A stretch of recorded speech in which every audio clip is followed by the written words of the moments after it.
नमस्कार दोस्तों, मैं संतोष पटेल स्वागत करता हूं आपके अपने YouTube चैनल डिजिटल भंडार पर। आज की वीडियो में हम CPCT एग्जाम नवंबर 2022 के लिए कंप्यूटर के इम्पोर्टेंट क्वेश्चंस को समझने वाले हैं। यह हमारा CPCT एग्जाम नवंबर 2022 के लिए पार्ट नंबर 6 है। इस वीडियो में हम कंप्यूटर से संबंधित 20 इम्पोर्टेंट क्वेश्चंस को समझने वाले हैं। जब हम एक क्वेश्चन को समझते हैं तो उससे संबंधित हमें 2-3 क्वेश्चन और भी तैयार करने मिल जाते हैं। तो आप सभी क्वेश्चंस को नोट करें, क्योंकि एग्जाम के टाइम पर आप अपने नोट्स के माध्यम से बहुत ही कम समय में आसानी से रिवीजन कर सकते हैं। तो चलिए शुरुआत करते हैं आज की वीडियो का। देखते हैं आज का हमारा पहला क्वेश्चन क्या है।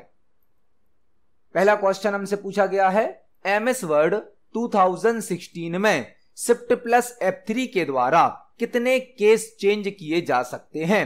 MS वर्ड 2016 में Shift+F3 के द्वारा कितने केस चेंज किए जा सकते हैं। यह क्वेश्चन MS वर्ड में चेंज केस ऑप्शन से लिया गया है। MS वर्ड के अंदर एक ऑप्शन होता है चेंज केस, जो कि टेक्स्ट को अलग अलग केस पर रिप्रेजेंट करता है। चेंज केस की शॉर्टकट की होती है Shift+F3। इस क्वेश्चन में हमें पहले से शॉर्टकट की दी गई है, लेकिन हमें यहां पर बताना है कि शॉर्टकट की के द्वारा कितने केस चेंज किए जा सकते हैं। MS वर्ड में जो चेंज केस ऑप्शन है उसकी शॉर्टकट की होती है Shift+F3। आपसे क्वेश्चन ऐसा भी पूछा जा सकता है कि चेंज केस की शॉर्टकट की क्या होती है, वह होती है Shift+F3। यहां पर हमसे पूछा गया है शॉर्टकट की के द्वारा कितने केस चेंज किए जा सकते हैं। तो MS वर्ड में टोटल होते हैं 5 केस।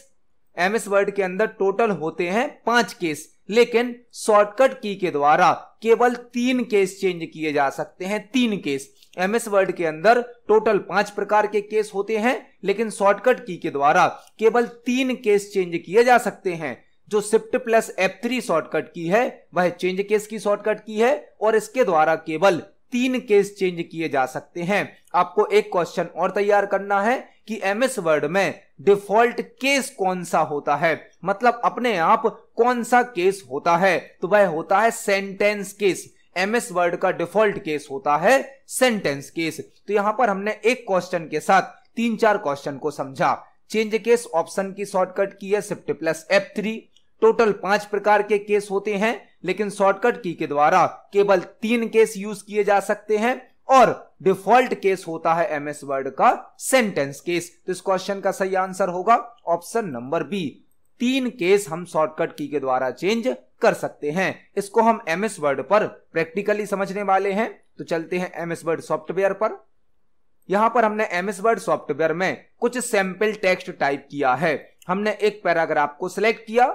यहां पर होम टैब के अंतर्गत एक ऑप्शन होता है चेंज केस। चेंज केस आप देख सकते हैं यहां पर टोटल केस होते हैं 5। टोटल केस होते हैं 5। बाय डिफॉल्ट केस कौन सा होता है? Sentence case. सेंटेंस केस का मतलब क्या है? आपके सेंटेंस का पहला अक्षर कैपिटल होगा, बाकी सभी अक्षर स्मॉल होते हैं। पूरे वाक्य में केवल पहला अक्षर बड़ा होगा, बाकी सभी स्मॉल होंगे, छोटे होंगे। Lower case, upper case, capitalise each word और टॉगल केस। टोटल केस होते हैं 5। लेकिन जब आप शॉर्टकट की के माध्यम से Shift+F3 के माध्यम से केस चेंज करेंगे तो केवल 3 केस चेंज होते हैं। केवल 3। टोटल होते हैं 5 केस, लेकिन शॉर्टकट की के द्वारा केवल 3 केस यूज किए जा सकते हैं। तो इस क्वेश्चन का सही आंसर है ऑप्शन नंबर बी। देखते हैं हमारे नेक्स्ट क्वेश्चन को। नेक्स्ट क्वेश्चन है, हमें 2 बाइनरी नंबर दिए गए हैं और दोनों बाइनरी नंबर को ऐड करने के बाद हमें रिजल्ट बताना है, क्या होगा। यह क्वेश्चन बाइनरी अर्थमेटिक ऑपरेशन से पूछा गया है। Binary arithmetic operation. बाइनरी मतलब 0-1। बाइनरी डिजिट 2 होती हैं, 0 एंड 1। बाइनरी नंबर को कैसे जोड़ा जाता है, यहां पर हमें यह सीखना होगा। हमें 2 बाइनरी नंबर दिए गए हैं, हमें उनको ऐड करना है और उसका रिजल्ट बताना है। कंप्यूटर सिस्टम केवल बाइनरी नंबर को समझता है, 0-1 को समझता है। तो कंप्यूटर में जो भी एडिशन होता है, जो भी नंबर जोड़े जाते हैं, वह बाइनरी एडिशन के द्वारा परफॉर्म किया जाता है। तो हमें 2 बाइनरी नंबर दिए गए हैं, हमें दोनों बाइनरी नंबर को जोड़ना है और रिजल्ट बताना है। इस क्वेश्चन को सॉल्व करना बहुत ही आसान है। यह बहुत ही बेसिक क्वेश्चन है। आपको केवल बाइनरी एडिशन के रूल्स याद रखने हैं। आप बाइनरी एडिशन के रूल्स याद रखें, आप कोई भी बाइनरी एडिशन बहुत ही आसानी से सॉल्व कर सकते हैं। बाइनरी एडिशन को सॉल्व करने के 4 नियम होते हैं। पहला नियम है, जीरो में जब जीरो को ऐड किया जाएगा तो आंसर प्राप्त होगा 0। जब जीरो में 1 को ऐड किया जाएगा तो आंसर प्राप्त होगा 1। जब 1 में 0 को ऐड किया जाएगा तो आंसर प्राप्त होगा 1। यह 3 नियम बहुत ही बेसिक हैं, सिंपल हैं, जो आप नॉर्मल डेसिमल मैथमेटिकल में भी यूज करते हो। जब आप डेसिमल नंबर को ऐड करते हो तब भी यह एडिशन के रूल्स यूज किए जाते हैं। लेकिन जो लास्ट रूल्स है इसको ध्यान से समझना है। जब हम 1 + 1 करेंगे तो आंसर मिलेगा हमें 0 और एक कैरी भी प्राप्त होगी, कैरी, जो हम आगे वाले नंबर पर ट्रांसफर कर देंगे। जब हम 1 + 1 करेंगे तो यहां पर आंसर आएगा 0 और एक कैरी आएगी जो हम आगे वाले नंबर पर ट्रांसफर कर देते हैं। यह नियम आप याद रखें, आप कोई भी बाइनरी एडिशन बहुत ही आसानी से सॉल्व कर सकते हैं। अब हम इस क्वेश्चन को सॉल्व करने वाले हैं। तो हमने अपना पहला नंबर लिखा 1 1 1 0। इसमें हमें ऐड करना है दूसरा नंबर 1 0 0 0। दोनों नंबर को ऐड करेंगे हम, तो 0 + 0 हमें यह रूल्स याद रखने हैं। 0 + 0 0 होगा, 1 + 0 1 होगा, 1 + 0 1 होगा। 1 और 1 जब ऐड होगा, 1 और 1 जब ऐड होगा तो रिजल्ट क्या आएगा हमारा 0 प्लस एक कैरी आएगी जो हम आगे ट्रांसफर करेंगे। आगे जो भी नंबर होता उसमें हम यह कैरी जोड़ देते। अब आगे कोई भी नंबर नहीं है तो हम कैरी के 1 को यहां पर लिख देंगे। यह हमारा क्वेश्चन सॉल्व हो गया, आंसर आ गया। तो आप देख सकते हैं बाइनरी एडिशन को परफॉर्म करना कितना आसान है, बाइनरी नंबर को जोड़ना कितना आसान है। आपको केवल 4 नियम याद रखने हैं, आप कोई भी बाइनरी एडिशन का क्वेश्चन बहुत ही आसानी से सॉल्व कर सकते हैं। तो इस क्वेश्चन का हमारा आंसर होगा ऑप्शन नंबर सी, 10111 यह हमारा आंसर है। यह जो हमने बाइनरी एडिशन परफॉर्म किया उसको ऐड करने पर हमें आंसर प्राप्त हुआ 10110। यह जो क्वेश्चन है बाइनरी एडिशन का, इसको सॉल्व करना बहुत ही आसान है। आप केवल बाइनरी एडिशन के रूल्स याद रखें, आप कोई भी क्वेश्चन बहुत ही आसानी से सॉल्व कर सकते हैं। देखते हैं हमारे नेक्स्ट क्वेश्चन को। नेक्स्ट क्वेश्चन है, HTML का फुल फॉर्म क्या होता है? HTML का फुल फॉर्म क्या होता है? बहुत ही बेसिक और सिंपल क्वेश्चन है। HTML का फुल फॉर्म क्या होता है? HTML का फुल फॉर्म होता है hyper text markup language. Hyper text markup language और HTML का उपयोग वेब पेज क्रिएट करने के लिए किया जाता है। वेब पेज, HTML का फुल फॉर्म होता है हाइपर टेक्स्ट मार्कअप लैंग्वेज और HTML का उपयोग वेब पेज क्रिएट करने के लिए किया जाता है। HTML को टिम बर्नर्स-ली के द्वारा बनाया गया है। HTML को टिम बर्नर्स-ली के द्वारा बनाया गया है। HTML से बनने वाले पेज को HTML डॉक्यूमेंट या वेब पेज भी कहा जाता है। तो HTML का फुल फॉर्म होता है hyper text markup language. HTML का उपयोग वेब पेज या HTML डॉक्यूमेंट क्रिएट करने के लिए किया जाता है। HTML को टिम बर्नर्स-ली के द्वारा बनाया गया है। तो HTML से संबंधित हमने 3-4 क्वेश्चन को समझा। HTML का फुल फॉर्म होता है hyper text markup language. HTML का उपयोग वेब पेज या HTML डॉक्यूमेंट को क्रिएट करने के लिए किया जाता है और HTML को टिम बर्नर्स-ली के द्वारा बनाया गया है। इस क्वेश्चन का सही आंसर है ऑप्शन नंबर सी। HTML का फुल फॉर्म होता है हाइपर टेक्स्ट मार्कअप लैंग्वेज। देखते हैं हमारे नेक्स्ट क्वेश्चन को। नेक्स्ट क्वेश्चन है, निम्न में से कौन सा एक सॉफ्टवेयर है जो वेब ब्राउजर में एड ऑन के रूप में कार्य करता है और ब्राउजर को अतिरिक्त कार्य क्षमता प्रदान करता है?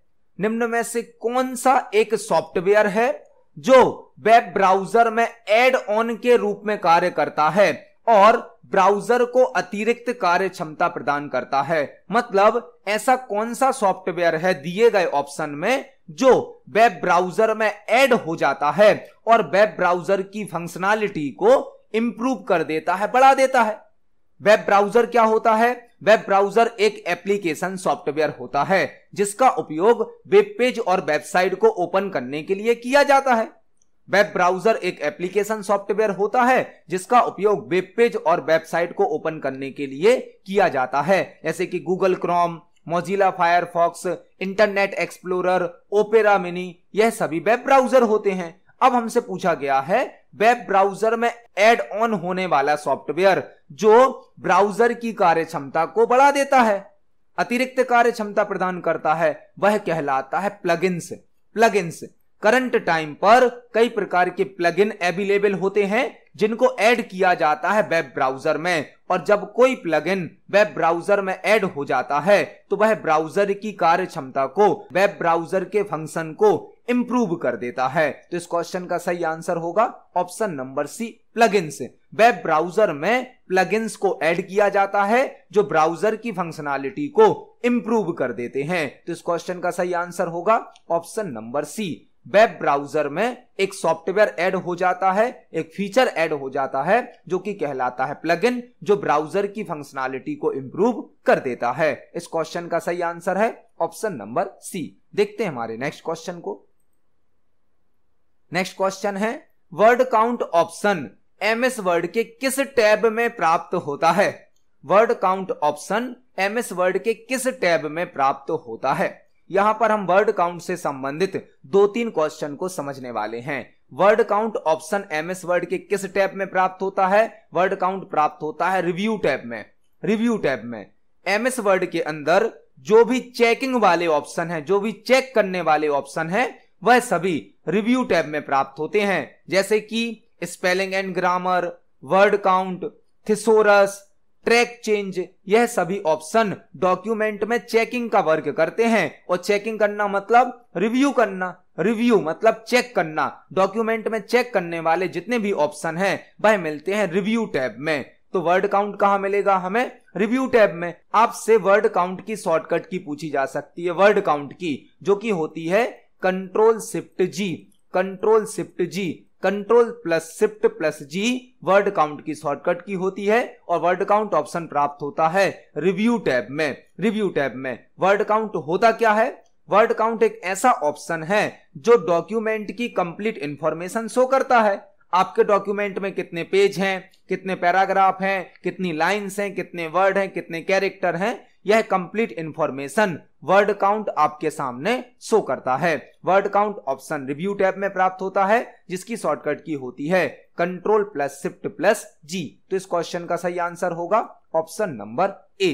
इसको हम एमएस वर्ड पर प्रैक्टिकली देखने वाले हैं।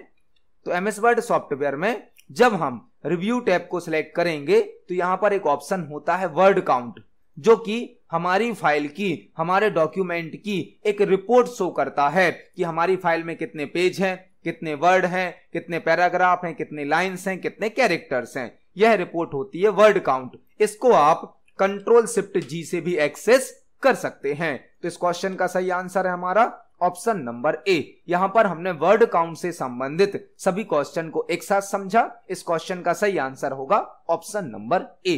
देखते हैं हमारे नेक्स्ट क्वेश्चन को। नेक्स्ट क्वेश्चन है निम्न में से कौन सा कंप्यूटर सबसे अधिक तेज, बड़ा और महंगा होता है? निम्न में से कौन सा कंप्यूटर सबसे अधिक तेज होता है, साइज में सबसे बड़ा होता है और कॉस्ट में सबसे ज्यादा महंगा होता है? दिए गए कंप्यूटर्स में से ऐसा कौन सा कंप्यूटर है जिसकी साइज सबसे बड़ी होती है, स्पीड सबसे अधिक फास्ट होती है और कॉस्ट सबसे ज्यादा होती है, मतलब सबसे ज्यादा महंगा होता है?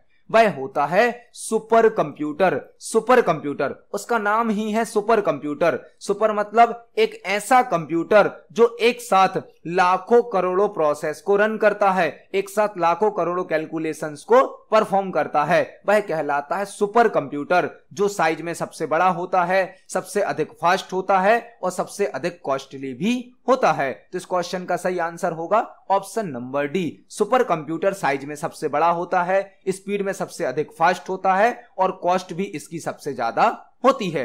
यहां पर आपको एक क्वेश्चन और तैयार करना है। पीडीए का फुल फॉर्म क्या होता है? पीडीए का फुल फॉर्म होता है personal digital assistant. Personal digital assistant एक ऐसा कंप्यूटर जिसको हम कैरी कर सकते हैं, जो कि जर्नली विदाउट कीबोर्ड और माउस के वर्क करता है, जैसे कि टैबलेट, स्मार्टफोन, यह सभी पीडीए के एग्जाम्पल होते हैं। तो इस क्वेश्चन का सही आंसर होगा option number D. Super computer size में सबसे बड़ा होता है, स्पीड में सबसे अधिक फास्ट होता है और कॉस्ट में सबसे महंगा होता है। देखते हैं हमारे नेक्स्ट क्वेश्चन को। नेक्स्ट क्वेश्चन है, फोर्थ जनरेशन के कंप्यूटर्स में किस टेक्नोलॉजी का उपयोग किया जाता है? फोर्थ जनरेशन के कंप्यूटर में किस टेक्नोलॉजी का उपयोग किया जाता है? यह क्वेश्चन कंप्यूटर सिस्टम की जनरेशन से संबंधित है। आपको कंप्यूटर सिस्टम की जनरेशन के 5-6 क्वेश्चन तैयार करने हैं, क्योंकि कंप्यूटर जनरेशन से संबंधित 1-2 क्वेश्चन पेपर में जरूर आते हैं। कंप्यूटर जनरेशन सभी प्रकार के कॉम्पिटिटिव एग्जाम के लिए एक इंपॉर्टेंट टॉपिक है, क्योंकि इस टॉपिक से संबंधित 1-2 क्वेश्चन पेपर में जरूर आते हैं। जैसे कि पहला क्वेश्चन हो सकता है, कंप्यूटर सिस्टम की टोटल कितनी जनरेशन है? कंप्यूटर सिस्टम की टोटल 5 जनरेशन है, 5 जनरेशन। अभी तक कंप्यूटर सिस्टम की टोटल 5 जनरेशन आ चुकी हैं। जो पहली जनरेशन थी उसमें यूज किया जाता था वैक्यूम ट्यूब टेक्नोलॉजी का, वैक्यूम ट्यूब। सेकंड जनरेशन के कंप्यूटर में यूज किया जाने लगा ट्रांजिस्टर का। थर्ड जनरेशन के कंप्यूटर सिस्टम में यूज किया जाने लगा आईसी का, आईसी मतलब इंटीग्रेटेड सर्किट। फोर्थ जनरेशन के कंप्यूटर सिस्टम से माइक्रो प्रोसेसर का यूज किया जाने लगा, और जो फोर्थ जनरेशन में माइक्रो प्रोसेसर थे वह VLSI पर वर्क करते हैं। VLSI मतलब very large scale integration, very large scale integration. Fourth generation के कंप्यूटर सिस्टम में जो टेक्नोलॉजी यूज की जाती थी वह थी VLSI, जो कि करंट टाइम पर भी यूज किए जा रहे हैं, वेरी लार्ज स्केल इंटीग्रेशन। इसमें माइक्रो प्रोसेसर का यूज किया जाता है जो कि VLSI टेक्निक पर डिपेंड है। और फिफ्थ जनरेशन के कंप्यूटर सिस्टम में ULSI का यूज किया जाता है, अल्ट्रा लार्ज स्केल इंटीग्रेशन। यह कंप्यूटर सिस्टम आर्टिफिशियल इंटेलिजेंस पर वर्क करते हैं। तो 5 जनरेशन है, पांचों जनरेशन की अलग अलग टेक्नोलॉजी है। हमसे पूछी गई थी यहां पर फोर्थ जनरेशन की टेक्नोलॉजी, जो कि होती है VLSI। माइक्रो प्रोसेसर तो होता है, लेकिन माइक्रो प्रोसेसर के अंदर कौन सी टेक्निक वर्क करती है? VLSI। तो इस क्वेश्चन का सही आंसर होगा option number C. Fourth generation के कंप्यूटर सिस्टम में VLSI टेक्निक का यूज किया जाता है। देखते हैं हमारे नेक्स्ट क्वेश्चन को। नेक्स्ट क्वेश्चन है, भारत में बनाया गया पहला सुपर कंप्यूटर कौन सा है? भारत में बनाया गया पहला सुपर कंप्यूटर कौन सा है? बहुत ही इंपॉर्टेंट क्वेश्चन है, और इससे रिलेटेड आपको 2-3 क्वेश्चन यहां पर तैयार करने मिलेंगे। भारत में बनाया गया पहला सुपर कंप्यूटर है परम 8000। परम 8000 भारत में बनाया गया पहला सुपर कंप्यूटर है, जो कि सीडेक ऑर्गेनाइजेशन के द्वारा बनाया जाता है। सीडेक, भारत में सीडेक ऑर्गेनाइजेशन परम सीरीज के सुपर कंप्यूटर को बनाती है। C-DAC, centre for development of advanced computing, centre for development of advanced computing. C-DAC organisation के द्वारा परम सीरीज के सुपर कंप्यूटर को बनाया जाता है। भारत में बनाया गया पहला सुपर कंप्यूटर था परम 8000, जो कि सीडेक कंपनी के द्वारा या सीडेक ऑर्गेनाइजेशन के द्वारा बनाया गया है। आपको एक क्वेश्चन और तैयार करना है, बार्क ऑर्गेनाइजेशन के द्वारा, बार्क ऑर्गेनाइजेशन के द्वारा किस सीरीज के सुपर कंप्यूटर को बनाया जाता है? बार्क ऑर्गेनाइजेशन के द्वारा अनुपम सीरीज के सुपर कंप्यूटर को बनाया जाता है। अनुपम, और बार्क का फुल फॉर्म क्या होता है?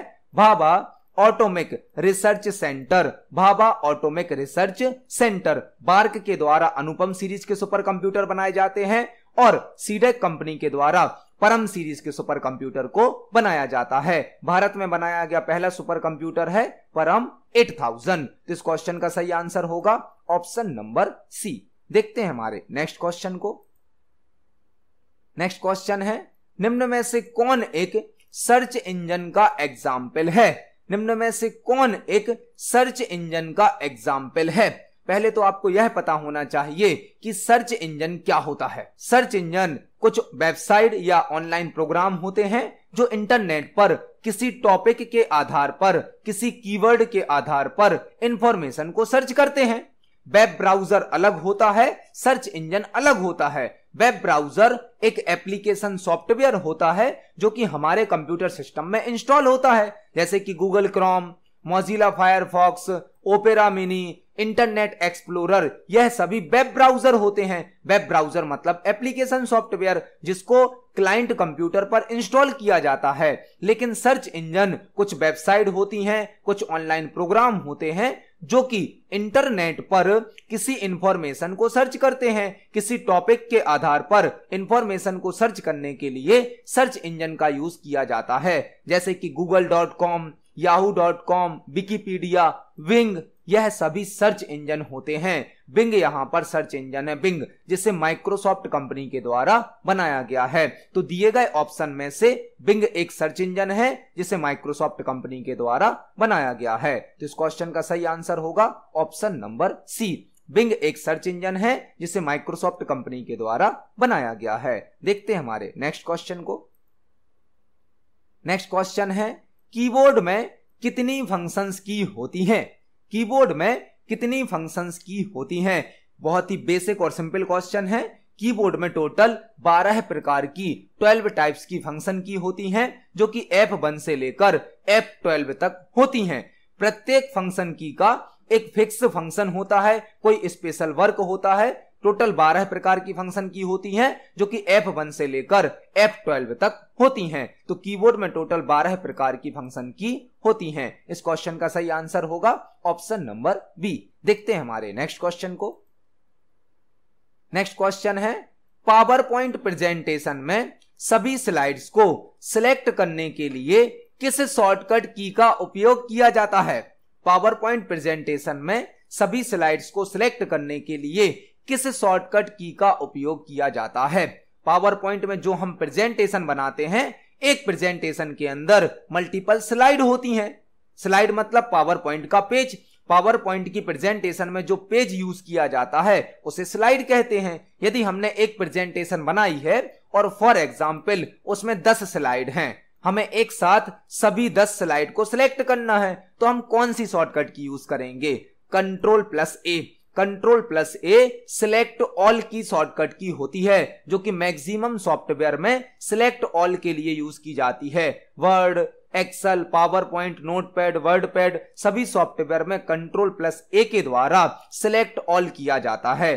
तो प्रेजेंटेशन के अंदर जितनी भी स्लाइड हैं उन सभी स्लाइड को एक साथ सिलेक्ट करने के लिए Ctrl+A का यूज किया जाता है। Ctrl+L तो लेफ्ट अलाइनमेंट की शॉर्टकट की होती है, Ctrl+P प्रिंट ऑप्शन की शॉर्टकट की होती है और Ctrl+U अंडरलाइन की शॉर्टकट की होती है। तो इस क्वेश्चन का सही आंसर होगा ऑप्शन नंबर ए। Ctrl+A से हम प्रेजेंटेशन की सभी स्लाइड्स को सिलेक्ट कर सकते हैं। देखते हैं हमारे नेक्स्ट क्वेश्चन को। नेक्स्ट क्वेश्चन है, MS एक्सेल में एक्टिव सेल का एड्रेस ब्लैंक में शो होता है। MS एक्सेल में एक्टिव सेल का एड्रेस ब्लैंक में शो होता है। यहां पर आपको 3-4 क्वेश्चन तैयार करने मिलेंगे। सबसे पहले आपको यह पता होना चाहिए कि सेल क्या होता है। सेल MS एक्सेल की जो वर्कशीट होती है, एक वर्कशीट में मल्टीपल रो और कॉलम होते हैं। जब एक रो और कॉलम मिलता है, जब एक रो और कॉलम इंटरसेक्ट करता है तो उसे सेल कहा जाता है। रो और कॉलम को मिलाकर सेल बनता है। प्रत्येक सेल का अपना एक एड्रेस होता है, हर सेल का अपना एक एड्रेस होता है। सेल का एड्रेस कॉलम का नाम प्लस रो का नंबर से बनता है। कोई भी सेल का एड्रेस पहले कॉलम का नाम लिखा जाता है, फिर रो का नंबर लिखा जाता है, उससे सेल एड्रेस बन जाता है।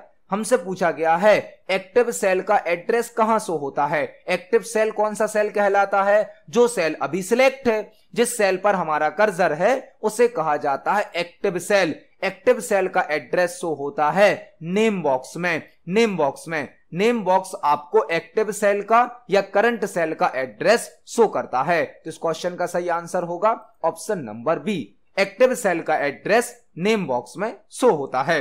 इसको हम एक्सेल पर प्रैक्टिकली देख सकते हैं।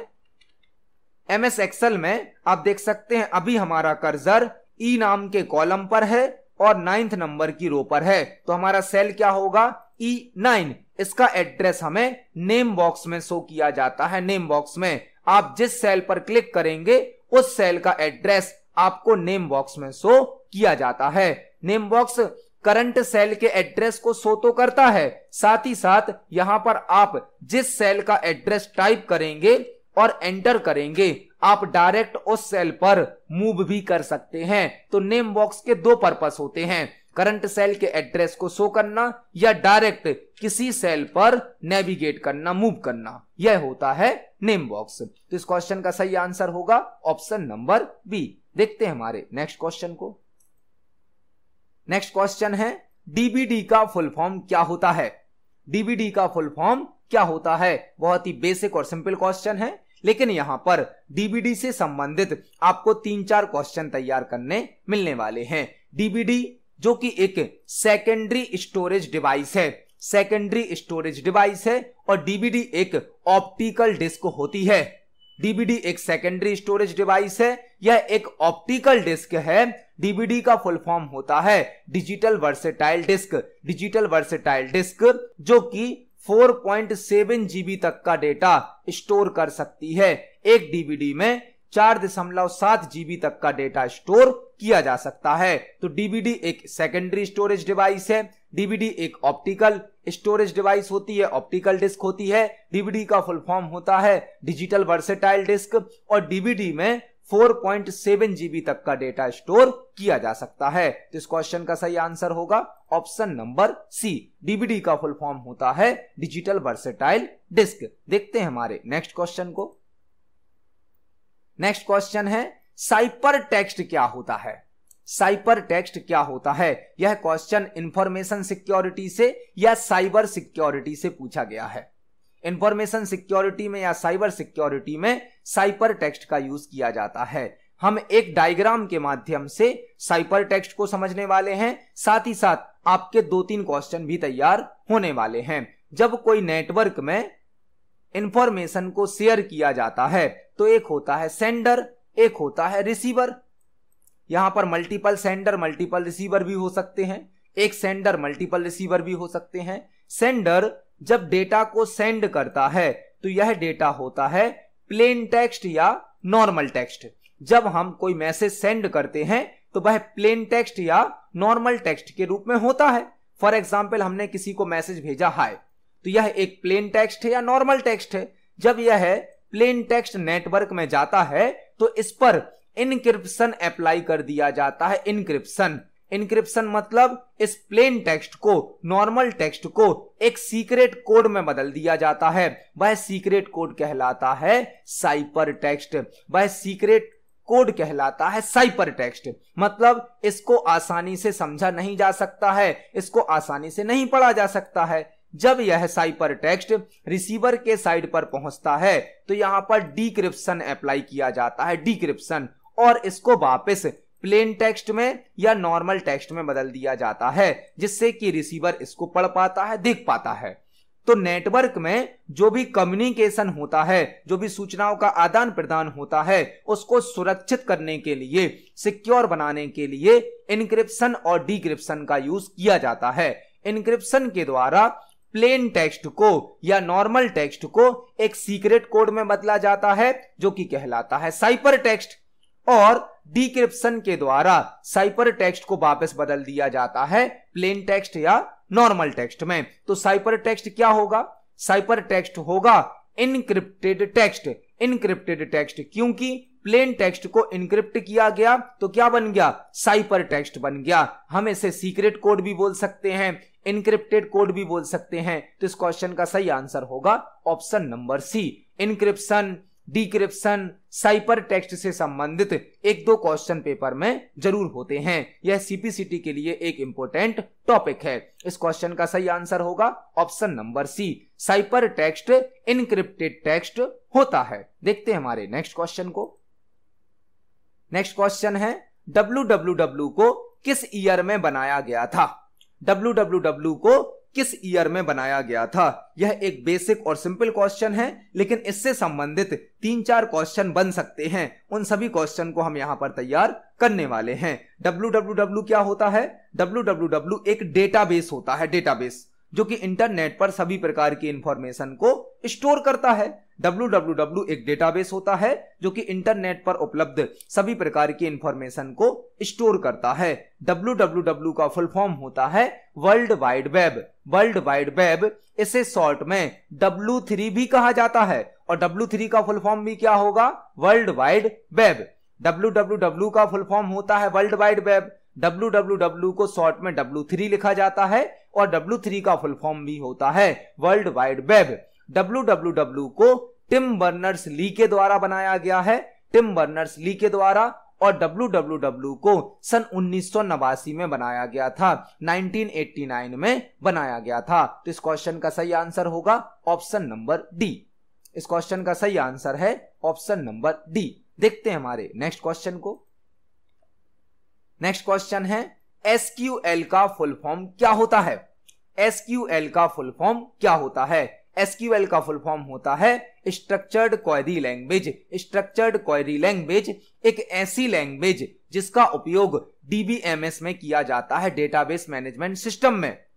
एसक्यूएल एक ऐसी लैंग्वेज है जो डेटाबेस पर कई प्रकार के ऑपरेशन परफॉर्म करने के लिए क्वेरी या कमांड प्रोवाइड करती है। एसक्यूएल एक लैंग्वेज है जिसका उपयोग डीबीएमएस सॉफ्टवेयर में किया जाता है, डेटाबेस पर कई प्रकार के ऑपरेशंस को परफॉर्म करने के लिए।